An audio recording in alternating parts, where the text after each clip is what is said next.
Hey, what's up guys? Welcome to the channel. Samsung has just announced the heart of the Galaxy S11. It's called the Exynos 990 processor, and yes, they messed up with the naming scheme a little bit, but overall the Exynos 990 is the same processor, the successor of the 9825, and it is going to be present on the Galaxy S11 powering the smartphone itself.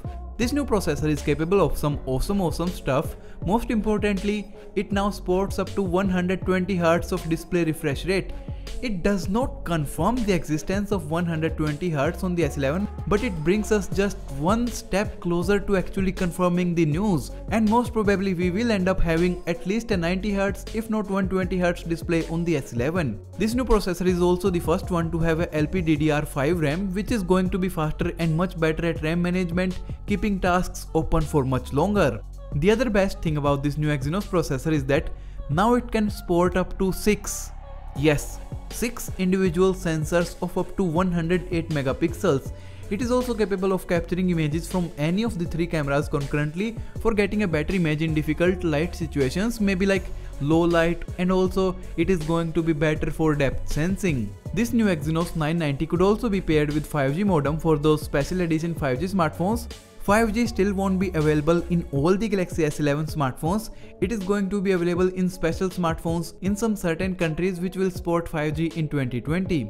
This processor also gets a newer NPU. It's called Dual NPU. It can now process up to 10 trillion operations per second, which is much faster than other NPUs in other smartphones. And it also means that we are going to get some improvements in AI tasks. Well, we are coming to the end of the video, so let's talk about some bad things. It still uses a Mali GPU, which is fine I guess. It's not bad, but definitely it's not the best thing ever. And in longer run, Mali GPUs does show their real colors and suffer performance issues. The Samsung AMD partnership GPUs will probably be present on the S12, so for now we are stuck with Mali, and like I said, it's good but not the best. Let me know your favorite part about the Galaxy S11.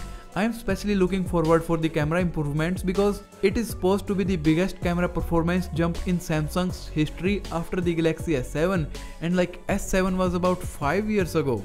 Make sure to subscribe for more details of the Galaxy S11, hit the like button for the Galaxy S11, and as always guys, thanks for watching.